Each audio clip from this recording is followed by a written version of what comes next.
आणि मी एकाही कार्यकर्त्याला म्हणालो नाही की तुम्ही माझ्यासोबत काम करा. बरं.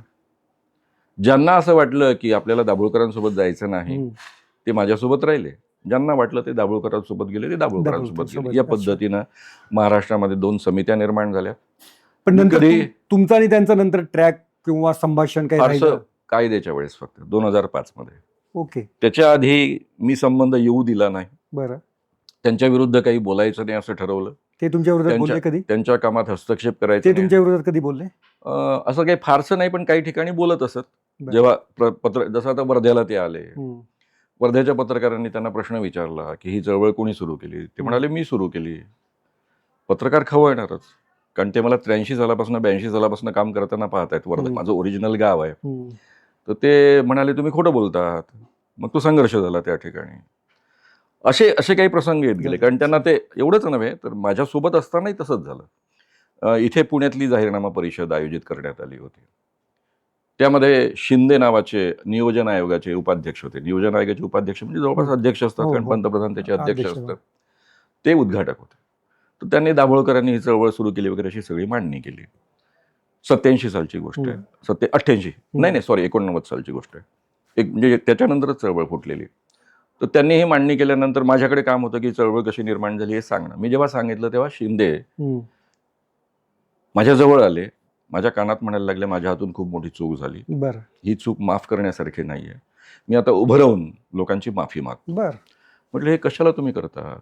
चळवळ माझीही आहे, मी निर्माण केलेली आहे. तुम्ही आता बोललं ऐकलंच किती लोकांनी? त्यावेळेस लोकही फार कमी होते. 150 लोक असतील हार्डली. म्हणजे 150 लोकांनी ऐकलं. वृत्तपत्रात येईल बातम्या, दिवस विरून जातील. तुम्ही कशाला इकडे लक्ष देता? असं मी त्यांना समजवलं. अच्छा. ते म्हणाले नाही माझ्या हातून फार चूक झाली, माझ्या हातून अतिशय मला माहीतच नाही की चळवळ 82 सालीच तुम्ही सुरू केलेली आहे वगैरे वगैरे वगैरे. त्यानंतर जाहीरनामा परिषद इथे झाली, मुंबईला झाली. त्यामध्ये माधव गडकरांना तर 82-83 पासून मी काम करतोय माहित आहे. गोव्यामध्ये मी खूप काम केलं हे त्यांना माहित आहे. ते म्हणाले की अंधश्रद्धांचा सूर्य साताऱ्यात उगवला, देशभर तो पसरला आणि मग श्याम मानवसारखे एक्सपोजर करणारे कार्यकर्ते त्यांच्या सोबत आहेत. तर हे सगळं प्रकरण अशा पद्धतीनं सुरू झालेलं होतं. पण श्याम मानव या नावामध्ये काय आहे नक्की? म्हणजे मानव काय आडनाव महाराष्ट्र तर नाही? बेसिकली मी वयाच्या 19व्या वर्षी जयप्रकाश नारायणांच्या तरुण शांती सेना या संघटनेमध्ये दाखल झालो. त्यांनी ती 68 साली सुरू केली, मी 70 साली त्यांच्यामध्ये दाखल झालो. आणि मग त्या संघटनेमध्ये खूप ऍक्टिव्ह झालो. त्याच्यामुळेच माझं संपूर्ण व्यक्तिमत्व त्या संघटनेमुळं, जयप्रकाश नारायणांच्या सहवासामुळं, आचार्य दादा धर्माधिकारींच्या सहवासामुळं बदललं. तर तिथे जानवी तोडो, जाती तोडो नावाचं एक आंदोलन होतं. आणि त्याच काळामध्ये मला आडनावांमुळं काय फायदा आणि नुकसान होतं हे सातत्यानं अनुभवाला आलं. असं कोल्हापूरचं एक शिबिर आम्ही आयोजित केलं होतं. त्याच्या आयोजकांपैकी मी एक होतो. मला भरपूर देणग्या मिळाल्या. तिथली मंडलिक नावाची मुलगी माझ्यासोबत आम्ही सगळे हिंडत होतो.